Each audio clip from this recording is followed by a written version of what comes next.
What's up, ladies and gentlemen? Mikey McNuggets here. Jason Lloyd has the night off, which means I'm bringing in the big dogs for reinforcement. It's been a long time coming.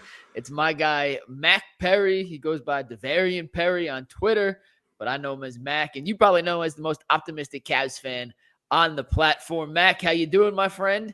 And I know it has to be sweet on the optimistic side of Cavs Island.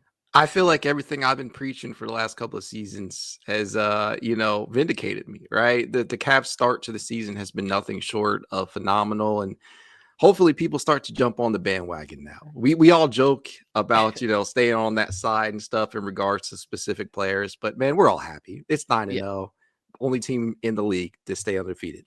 So I want to start with this question, and you consume not just Cavs information and reports and et cetera. You follow the league as a whole. Do you feel like the Cavs are still the NBA's best kept secret? And if the answer is yes, will they still be a secret if they beat Golden State tomorrow night?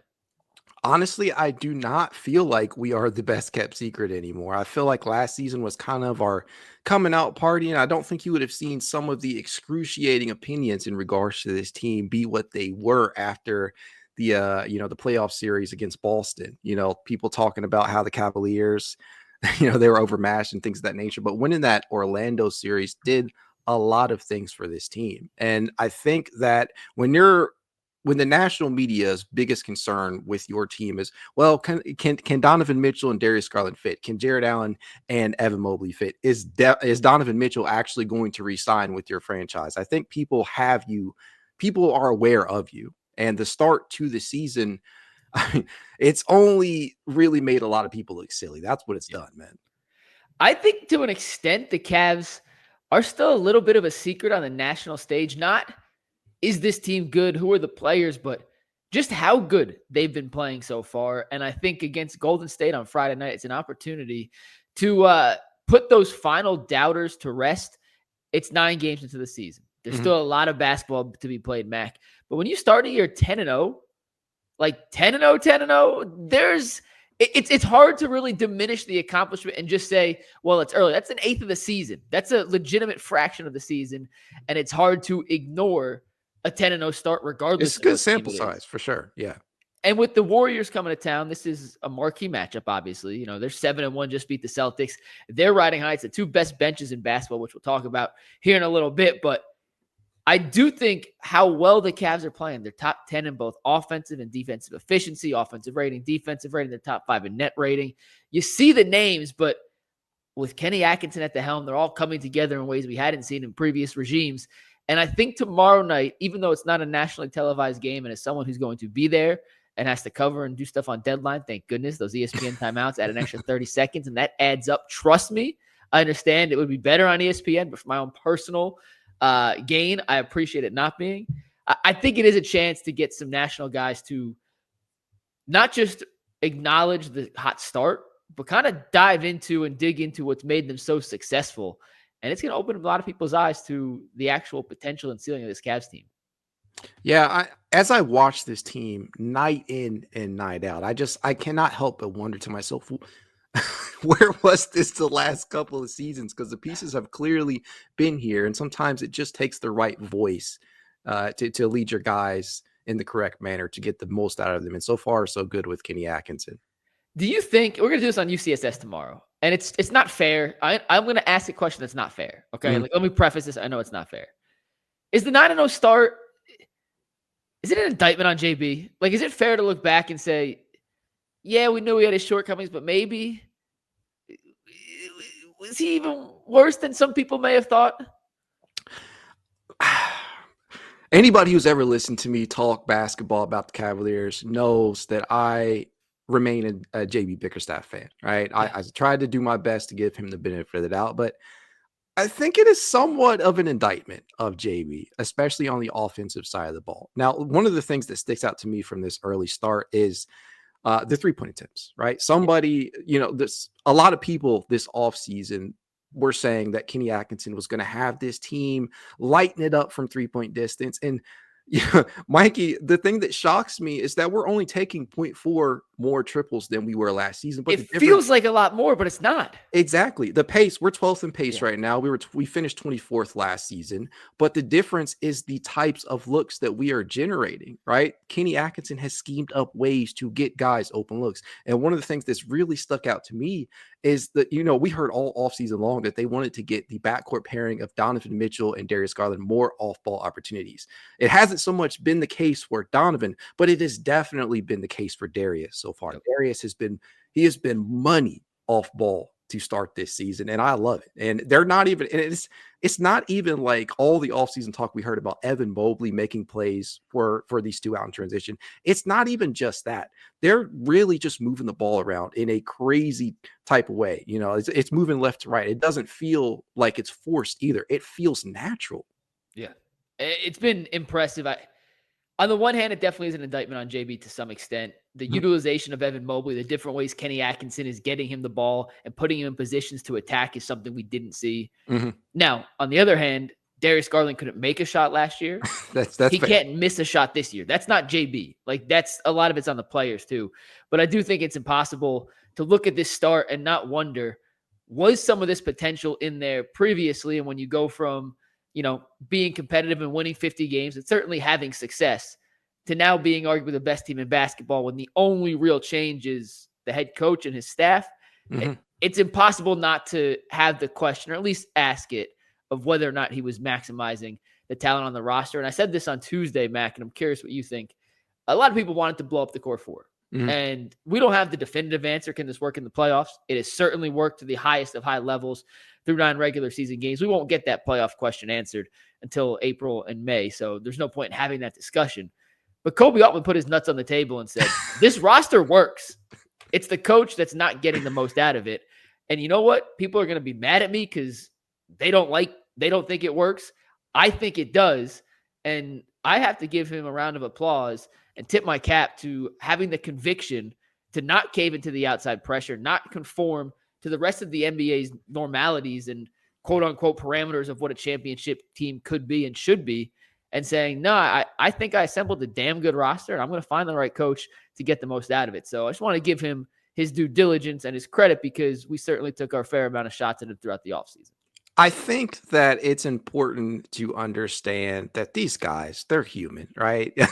Not just the players, but the front office, these guys heading up the organization, they hear all this shit. I mean, they hear everything that goes on. But like you said, to not cave to the pressure from fans, from NBA media pundits, from analysts, everybody out there that's critiquing you and the decisions that you are making. And I applaud Kobe Altman for standing his ground and clearly believing in the core and roster, honestly, that he assembled, because we didn't see major changes, really. We had maybe 1 to 2 real additions this offseason, and they're not even really playing. I mean, the addition of Jalen Tyson, everybody was hype about that. I know I certainly was. Jalen's he's going to get his time. I'm still confident Jalen's going to get his minutes here. I think it's certainly possible, especially, I see the comments down here about Kenny limiting the minutes, which is great to keep guys fresh down the stretch. And by virtue of that, you will see players that you wouldn't normally have seen in the JB Bickerstaff era, right? Yeah. Some of the younger guys. So, yeah, I think Kobe Altman deserves a ton of praise to this point. He's only 9 games in, but I'm hoping that the gravy train keeps on rolling. Absolutely. Let's you mentioned an addition. Ty Jerome was not an addition by nature of the signing. He just is an addition by being physically healthy enough to play after the world's longest sprained ankle injury in the history of humanity. Oh, and listen, God. I think you tweeted this, and I was thinking the same thing. Actually, I'm pretty sure you did tweet it. Like, what if Ty Jerome was on this team last year? Like, how much does that change? And obviously, we'll never know. But this dude's balling, like legitimately balling on both ends of the court. Kenny Atkinson, I forget who asked the question, but someone asked Kenny about Jerome's defense, and he goes, hey, he's not the greatest defender before the game. And then he ends up with 2 pickpockets against Milwaukee and the Lakers in back-to-back games. And someone asked him, Kenny, after, and he's like, well, Ty listens. And to your point, they all listen. They all hear everything. If you don't think the first thing they're doing when they get out the court and get to the locker room is check their phones, then you are wrong, because I can tell you with my own eyes that is the first thing that's happening. We saw it happen in Philadelphia with Joel Embiid. Like, they trust me, they're reading and seeing everything, whether they admit it or not. But this bench is playing awesome, Mac. Jerome, maybe Atkinson's most impressive coaching feat so far is turning Karis LeVert from the world's craziest roller coaster into a nice, calm, lazy river of efficient basketball. Sam Merrill's playing awesome. We've seen contributions from George Niang. Dean Wade, when he was in the starting lineup before he got sick, have been playing well. Top to bottom, it's not just the core four. Everyone who's playing minutes right now is contributing in a positive way. And they're probably one of 2 or 3 teams in basketball that you can say that about. I mean, we are in a point right now where it is fair to continue to look back at JB and say, hey, man, you had these very same pieces last season. Why weren't we seeing this type of production? Why weren't we seeing some of the consistency that we have seen from a player like LeVert, who has consistently struggled with consistency? It's something that I have marveled at, especially him in general. Ty Jerome, you hit on. It's just the man has 13 steals. He's awesome. He has 13 steals in 9 games. He's averaging the 3rd most steals off the bench, I believe, for reserves right now, or at least he has the 3rd highest amount of steals for any reserve. He's not a defender that I would have thought would have been able to rack up numbers like that. And for Jerome, I think I tweeted it out earlier. He's in the 97th percentile in terms of assist percentage. He's moving the ball out there well. And I'll be honest with you, Mikey, when he was first acquired last offseason, I was really, really high on the idea of him running the second unit. And we only got 2 games of him, and I was depressed and bummed out about that. And then Craig Porter Jr., did what he did, and I felt much better about that. But people just forgot about Ty after that happened. And lo and behold, this offseason, we hear all the praise that he was getting. He was I think, what did Kenny call him? The MVP of September. Yeah. He's shown just how valuable he can be to this Cavaliers team, and he's on a cheap deal. I'm not even going to try and look at the future right now, but he certainly has yielded some fantastic results for this second unit. No, I do want to look at the future real quick because you brought it up. Sure. We mentioned this on today's show. So the Cavs have said, and Jason Lloyd in particular has reported this, they don't want to enter or start the luxury tax clock until next season because that's when the extensions kick in. And it's not that Dan doesn't want to pay the money. It's not that they can't afford it. It's that every year you're on the clock, the penalties get more and more and more. So if you're going to go into the tax, you better go into the tax. And right now the Cavs are just over the threshold, like $2.5 million over the threshold. If you're going to go into the tax, you go into it. You don't go over by 2.5 to start the tax. But Mac, if they keep playing this level of basketball, I don't know how you consider, if you're the Cavs front office, shedding off $2.5 million or whatever the number is to get under the tax. You got to become a buyer. And if you're going to be a tax team, be a tax team. Go get somebody to enhance this roster and give yourself a better chance to compete, because we've seen it. And we'll use the Browns for an example. They thought they had a championship window of 4 or 5 years. They had a championship window of 1 season, and it was with Joe Flacco at quarterback. You never know when these opportunities and the health and everything's going to align. The Eastern Conference is a jambalaya of meh right now. Yeah. It's Boston, it's Cleveland, and it's nobody. And some teams will get better. It's obviously super early. But I am 2 or 3 games away from changing my complete opinion of the true ceiling of this team, Mac. And if it is what I think it could be, which is this team's good enough to win an NBA championship, you have to get aggressive. And you have to do what you can to maximize this window, which is right now. You can deal with 5 years down the road. Deal with that then. But don't wait because we don't want to start the clock now. You can't guarantee that clock will still be the window will still be open when the clock is ticking in 5 years. But if it's open now, go be aggressive. I don't know what the move is. I don't even want to speculate it, but I do not want to hear or entertain any thoughts of let's just shed a little salary so don't start the clock. If this team's as competitive as I think it can be. It's funny how these mentalities can shift, this early into the season, and nothing against anybody that thought that, because, Lord knows coming into this year, I'll be honest with you guys, I thought Karis LeVert was a done deal in Cleveland past this season. I thought, we're going to ship him out at the trade deadline to, consolidate and address a positional need where we actually have, few players that fit the mold of what we actually need there, like backup big, right? Backup 4 or 5. Can't necessarily rely upon a Tristan Thompson to give you quality playoff minutes if he's ever called upon at this point in his career. With all due respect, again, which I'm all for. I mean, listen, as long as you don't get caught. I don't. If he gets caught, he gets caught. If he gets and he can't play, he's playing like 3 minutes a game. Like you might as well try and maximize it. I would juice again, Tristan. But moreover, yeah, I entered the season feeling that this would likely be his final season in Cleveland. But based upon the start that he has had, based upon the start that Ty Jerome has had, based upon the start that George Niang, who has had a fantastic start to the year off the bench in the limited time that he's getting.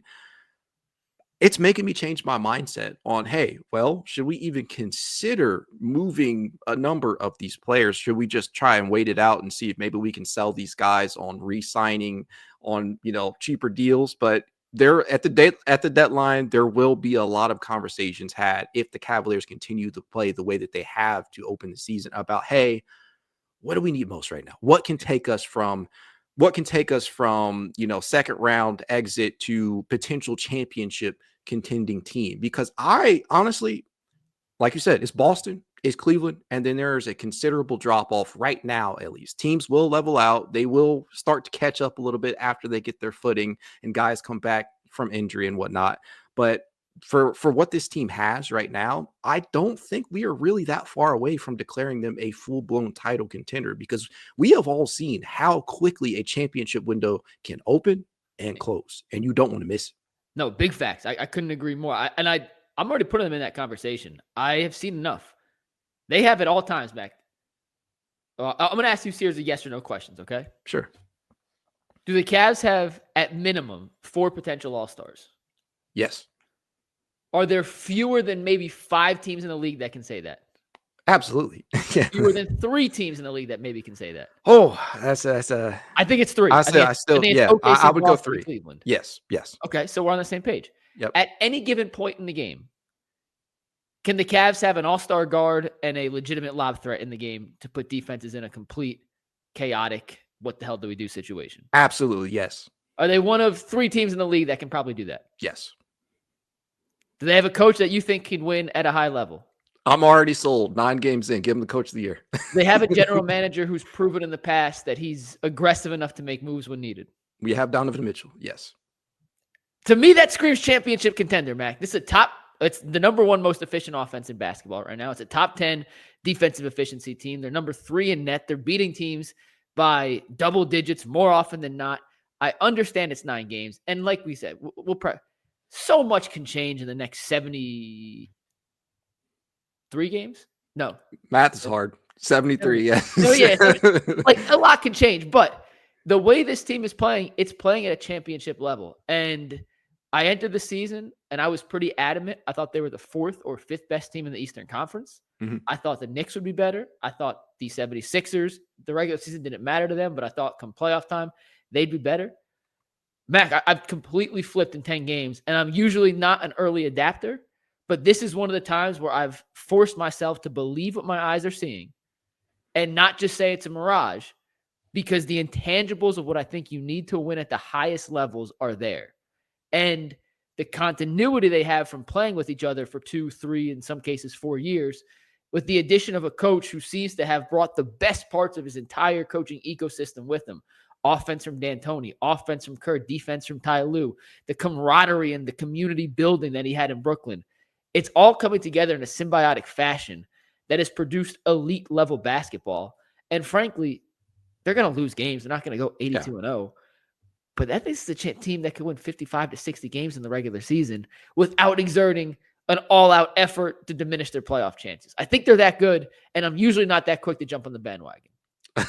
Welcome to my side of the street, man. Let me tell you, you cannot tell Cleveland fans that this team does not have the possibility of besting the 2015-2016 Warriors regular season record. I think that sometimes you can just tell when something special is happening before your very eyes. There have been multiple teams, 10 total teams to start a season 9-0 now. 4 of those 10 teams have won an NBA championship.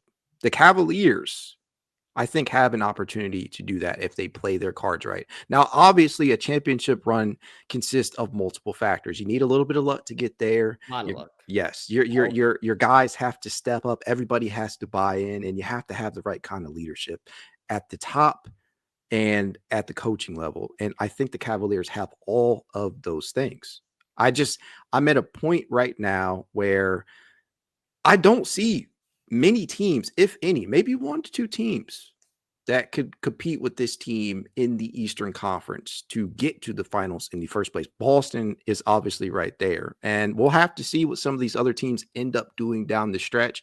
I still think that Milwaukee will manage to level itself out. I still think that New York will eventually figure it out. There'll be a tough out, but I like the Magic too. Yeah. When Padlo comes back, I think that's a good team. That was a big time loss for them. 4 to 6 weeks in the NBA is an eternity, though, and we don't even know what the actual timetable will be once that clears. Like, he could miss additional games after that, so we'll have to see for seeding purposes where they end up falling. All right, Matt, let's talk about the marquee matchup tomorrow night.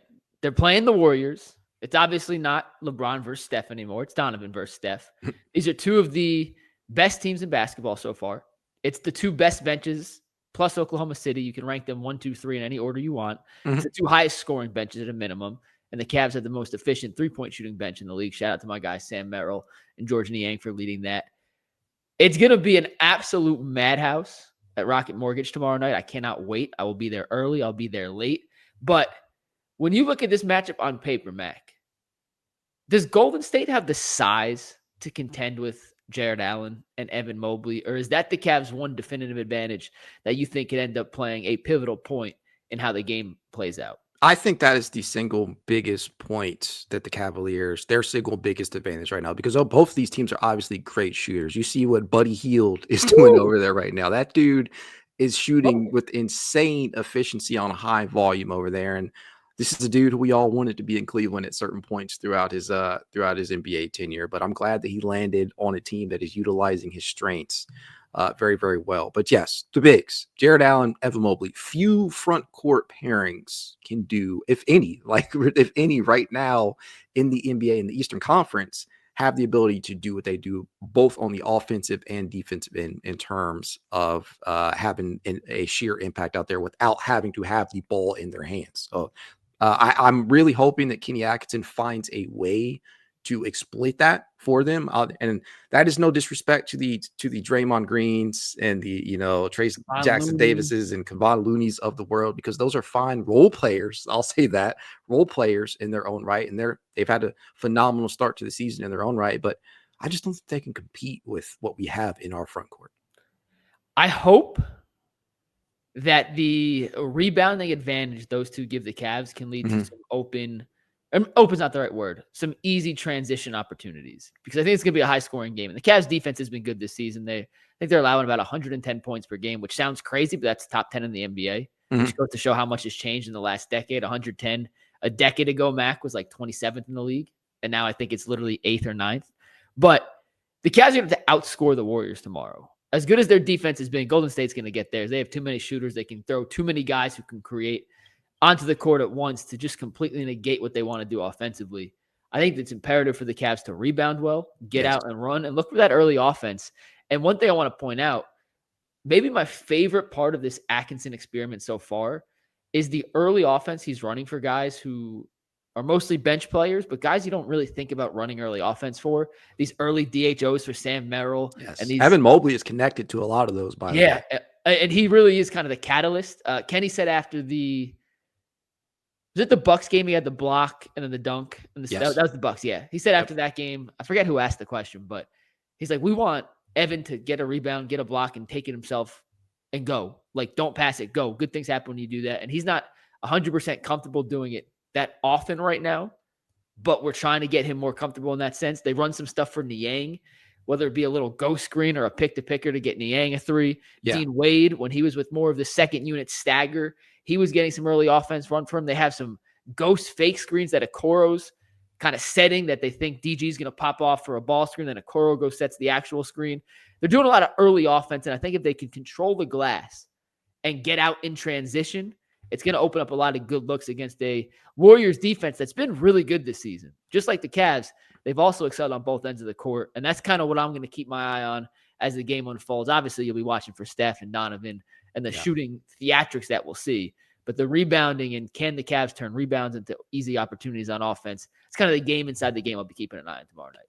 I mean, they're literally averaging nearly a full 6 rebounds more than Cleveland is right now. That's something to keep eye on. That's despite their top rebounder being Kevon Looney at 8.4 per game. Jarrett Allen, Evan Mobley, they can certainly clean the glass on both the offensive and defensive boards, but we have to team rebound, especially with the way that they shoot the ball. You know, they're putting up 40 plus attempts per game. Everybody, including the guards, who I feel like have done a pretty decent job so far of attacking the glass out there. And we certainly have seen the impact that a Dean Wade can have out there. The counting stats will not show it for Dean Wade. Hopefully he's back, but he gets a lot of he tips the ball out to He's guys. He's a really good rebounder. The Cavs rebounding numbers when Wade's on the court are significantly better than they are when he's not on the court. And it doesn't matter who the other 4 players are. Dean Wade plus any 4. Hell, Mac, you put me and you out there with Dean Wade, and our rebounding numbers would probably look pretty good. And even though he's not the one grabbing the boards, does a good job blocking out and making sure his guy isn't there to kind of jumble it up in the paint to allow Jarrett and it's Evan good and positioning. Yeah, he has some really solid positioning out there. He has a good feel for where the ball is going to careen off the rim. 2 more things, and real quick, I see a comment from Sports Dog I want to mention real quick. Is Atkinson forming Mobley into a better Draymond? We got a long way to go. I understand Draymond's not popular in Cleveland. We got a long way to go before Mobley reaches the Draymond level, but he certainly has the potential to be an all-NBA caliber player, which Draymond was. I don't know if I'm going to put him in a better than Draymond category yet, though. I think there are aspects of like Draymond during the start of the Warriors run that, because there were times in which Draymond orchestrated the offense. He would bring the ball up. We were seeing Kenny Atkinson trying to get Evan Mobley to tap into that more, especially with pace out there. But I don't think I'm ready to go that far yet. And Draymond, like you said, as much as we dislike some of the antics on the court, he was a generational type of defender for what they asked him to do during the early stretches of that run. And Evan Mobley is off to a great start, but we got to put some respect on Green's name in that area. I feel like he's somehow incredibly underrated for a guy who gets talked about more than almost anyone for a million off the court reasons. And court. But his career, I mean, he was pretty incredible. He is an 8-time all-defensive guy. He's one of the defensive player of the year. He is multiple-time all-star, an NBA champion, and obviously Steph and Clay and, KD in this short period there. They got all the acclaim, but Draymond was an essential piece of what made them function the way that they did for so long. All right, 2 more things, Mac. What's been your favorite part of this 9-0 start for the Cavs? Individual player, a certain aspect of the game. From just your perspective, what's been your favorite or most fun part to watch evolve over the first 2.5 weeks of the season? Personally, it has been the return to all-star level play for Darius Garland. Isaac Okoro being impactful out there, George Niang having a turnaround after so many fans are ready to ship his ass off to Siberia after last season. But it's definitely Darius Garland, because I think people talk about his all-star season in 2021-22. They completely forget about his 2022-23, in which he played at an all-star caliber level despite not being voted in. And they used 2023-24 as evidence that this man was what he was. And I am so happy for Darius Garland that he has been able to kind of shift the mindset here and just get back to playing confident basketball. And while we're not seeing, I think we even talked about this a month or 2 ago, while we are not seeing the 3-point attempts be up around 8, 9, 10 per game for him, he is averaging a career best right now at 7.1, which is, almost half a full number more than he has during his previous career high back during his all-star season. And so what they've been able to do with him and, him just flipping the switch at any point in the game and impacting it, whether it be do it via his facilitation or pure scoring, it's been awesome to watch. And I just hope that he continues that trend, because when Darius Garland is playing good basketball, the Cavaliers tend to play well as a result. Yeah, I want to give a boring answer, but one that I can talk on that maybe gives a little perspective elsewhere. Sure. Because the Darius answer is great. Evan's obviously a big one. I've been to 4 home games now.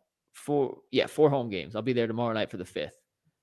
The vibes in the locker room, Mac, could not be more different. And sometimes it's cool to pull back the curtain. Like, I'm lucky. I get access to the locker room. Like, it's a blessing, and I know it's part of the job. But last year, you don't like to talk about when things just don't feel right because you're not in there enough to really get a good vibe. We're in there for 10 minutes after the game. The dudes just showered. They want to get out of here. They don't want to talk to us 95% of the time. Mm-hmm. But you can just tell, like, at the end of last year, something wasn't right. And you're not in there long enough to kind of pinpoint what's not right. But you can just kind of sense something's off. Mac, it could not be the more opposite this year. Not only do you walk in and you feel like you're, walking into a family environment, which is crazy because we're visitors in their home. We're not supposed to be there. Well, we're allowed to be there. You know what I'm saying? But like, that's their sacred place. We're allowed in. They're busting each other's balls during interviews. Yeah, I've heard it. Every time we do an interview, behind the media is a 7-foot giant or, Dean Wade or whoever asking questions. Donovan, when they bring out players to the podium, Donovan likes to sit back on the camera row, cross his legs, and raise his hand like he's one of us. It's a tangible difference and just a vibe check. They've used the word immaculate 2 or 3 times now, so I'm going to just steal their word. Yeah. It's immaculate vibes in the locker room. And as someone who played basketball at a Division III level and was in really good locker rooms and really bad locker rooms, that makes a huge difference. And I genuinely get the sense these guys not only like each other, but are willing to go to war for each other. And I'm not quite sure when or how that's going to pay off dividends in the long run. But you could just tell it wasn't right last year. And right now, it couldn't be more right. And I'm not saying that's the reason they're 9-0. I'm not saying that's the reason they didn't win the playoffs last year. And that's the reason that I'm just pointing out a stark difference in something that I've been able to witness inside that I do think has some sort of translatable effect on the court, even if you can't put your finger on exactly what it is. Well, as somebody who plays rec basketball, I have no idea what vibes feel like in a locker room. But what I can tell you is that from the outside looking in, I mean, it seems a lot closer to the 2021-22 vibes when there was just no pressure, right? It felt like there's no pressure, but obviously there is this time around. And I think the guys, they're sold on the vision that Kenny Atkinson has placed upon them. And I could not be more excited about where that could eventually take us. And, obviously through some of the interviews that we saw leading up to the off season, you could tell that there may have been some, hankerings of negative energy surrounding the team, but it seems all but gone. All tension has been resolved, or at least that's how it appears from the outside looking in. And obviously winning can help that, and especially going 9-0 to start a season. Yeah. But I really do believe that the vibes that we're seeing on the court and, as you say, in the locker room should carry over for the entirety of the season. And one last real quick thing is a different answer. Donovan's leadership has been so evident early on. And I know 2 years ago, he told Jason Lloyd, like, I have to win every game I play. And I'm going to go balls to the wall. When push comes to shove, crunch time, put it on me. I got us. I'll take us there. Now he is perfectly capable and willing to kind of let other guys carry the load down the stretch. And Donovan knows come playoff time, those are his shots.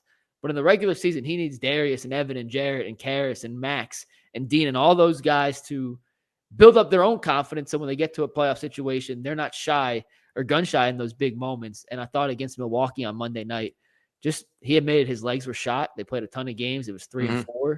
He's like, Darius, you got the legs. I'll be the decoy. You take it. I love what I've seen from Donovan from a leadership perspective. And that's my main takeaway. On the court, the vibe's there as the off the court. I think that's an excellent way to put it in regards to Donovan. Taking a step back is essential in knowing who you can trust in the playoffs if you're having a down game. And Milwaukee, that performance by Darius Garland, when Donovan, you could tell that Donovan just did not have it in that fourth quarter, especially. And he took it upon himself to get Darius Garland some looks leading down the stretch, and it ended up resulting in a Cavaliers victory. All right, this is the last thing we'll touch on here, Mac, and we've got it a couple of times in the chat, so we might as well answer it. Max Strus isn't expected back for a month, so we don't have to have the full-on discussion and make a full-on decision until Max is a lot closer to coming back. But let's say Max was healthy. Let's say tomorrow was his season debut. Would you put Max in the starting lineup, or would you rock with Dean Wade? Because I have changed my opinion twice already this season on what to do. This is some hard This is a hard question to answer for me, but right now, for the purposes of this matchup, I lean heavily Dean Wade for what he can do on the defensive side of the ball. Now, we're putting up 130 plus on any given night on teams. I think we've already done it 4 times, Yep. if I'm not mistaken. That is without Dean Wade shooting at a seriously high volume. He's the only one that's missing shots right now. Dean's the only one who's not supernova hot from 3. And he doesn't need to be. He just needs to shoot with high enough volume to draw gravity, continue to be out there working on the glass, and provide his always impactful defense. And the Cavaliers can win games just like that. Because it's truly it's kind of the balance between offense and defense and having him out there. And the size definitely helps. At 6'9", he has positional versatility. You can place him out there defending anywhere 3 through 5 on any given night, depending upon the matchup. So I would say yes. If Max was healthy right now, I'm not full on ready to say it, but I lean Dean Wade right now. And I understand that there are solid arguments to be made for each. The volume shooting, the playmaking, and I think that's a very underutilized portion of Max Strus's game. We saw that he is much more than just a movement shooter that most people thought he was prior to his acquisition, but he showed a lot last year. So I can understand certainly why you'd want to place him back in the starting lineup. So when the year started, I was like, as soon as Max is healthy, he's got to be your starter again because he brings so much more offensively and you can run so many sets and his playmaking, everything you just mentioned. And then I started seeing how they used Evan Mobley as an offensive fulcrum and a guy who they're going to force the ball to make plays. And I've actually switched. And I think Max now actually fits in better with the second unit than the first unit. If you have Donovan, Darius, and Evan on the court all at the same time, you're just not running a ton of sets for Max Strus. And if you're not going to run a ton of stuff for Max Strus, taking him off pin downs, using him on double screens, coming off floppies, whatever the play may be. Yeah. I think he's better suited doing that in the second unit when you could have Dean Wade be your stand in the corner spot up 3-point shooter. Plus all the defensive stuff you bring up with Dean Wade. He's a better rebounder. He helps in that capacity. But now that Evan Mobley is legitimately part of the offense and not just a second thought, but frankly, a first thought on about 25% of possessions. I just don't know how many opportunities or sets you'll be running for Max Strus to utilize what he does best, which is put the defense in crazy rotations because they're chasing him around screens. Yes. So I actually Similar think to what we just see by from the Sam pure Hurd. nature of there's only so many shots to go around, and there's only so many plays you can run for guys in a quarter or a rotation. I think I'm sticking with Dean Wade until he's unplayable, and I hope that doesn't get to the point of him being unplayable. But I think the fact he doesn't need the ball, him and Jarrett are so unselfish and just know, hey, we're not going to get the play, run for us, but if we get it, we can make something happen. I think it's the perfect complement, those 2 to 3 guys who eat up most of the offensive opportunities in a good way. Dean is averaging 4.3 field goal attempts and 3.7 triples per game. The Cavaliers are 9-0. And I understand that Dean has not played in every single game now, but in the games that he has played, whether he's putting up big time stat lines or not, because he's not a guy who will likely do that with consistency, he still finds ways to play winning basketball. And everything that we just mentioned are huge talking points towards keeping him in the starting unit. And if something is working, as we have constantly seen it has to start the season, you probably should roll with it. And I think one of the biggest things that you mentioned, the sets that were run for Max last year, where he was, there was a lot of DHO actions between himself and Jarrett and Evan. He was able to get guys open looks and hit them while they're cutting to the basket, things of that nature. I think that they could heavily tap into that with him in the second unit, especially with guys like Ty Jerome and Karis LeVert handling the rock out there. Could you imagine, by the way, and I swear to goodness, I hadn't thought of this till you just said that. Can you imagine a lineup? Ready for this? Mm-hmm. George is your 5. Then we're going super small, but supernova from 3. Okay. George is your 5, and then you have whatever position you want to put these other 4 in. Jerome, LeVert, Merrill, and Strus. And just run, gun, shoot, and be wild. Now, obviously, they'll have probably either Jarrett or Evan or Tristan, but a real big in there. The holy mackerel, Mac, would that be a supernova from 3 potential lineup that you could run some really fun stuff with? And if you're a defensive player trying to guard any of those actions, good luck taking one half step the wrong way, because I guarantee one fraction of a misstep is going to lead to an open 3 for somebody. Mac, appreciate you hopping on tonight. Tell the good people out there where they can find you on Twitter, and tell them about the It's Cavalier podcast so they can also check you out on YouTube as well. At Devron Perry over on Twitter, or at It's Cavalier_pod as well. That's the actual podcast account. You can catch me going nightly, live nightly over on It's Cavalier after games. Really just be shooting the shit over there. So I mean, if your thing is high level basketball analysis, I'm not your guy. Max, hey, we mentioned the vibes in the locker room.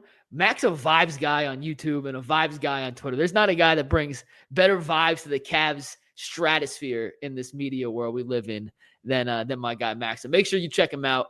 He is always on Twitter and he loves to argue. So if you have a wild take, make sure you tweet it at Mac. I've never seen someone take more time out of his busy day. He's a dad. He's a husband. He's a worker. And he's the number one Twitter troll and arguer I've ever met online. So if you want to go back and forth, don't tweet at me. I'm probably not going to see it. But Mac, I promise you will answer with way too much attention to detail on the answer. Mac, any final thoughts? All I can say is that Cavs fans just need to enjoy the ride because you don't know how often things like this come around. As again, there's only been 10 teams to start a season 9-0. We could be starting 10-0 after tomorrow. Awesome. Well, check out Mac on Twitter. You can find me at Mike Lucas TV. As always, we'll see you tomorrow on the Ultimate Cleveland Sports Show.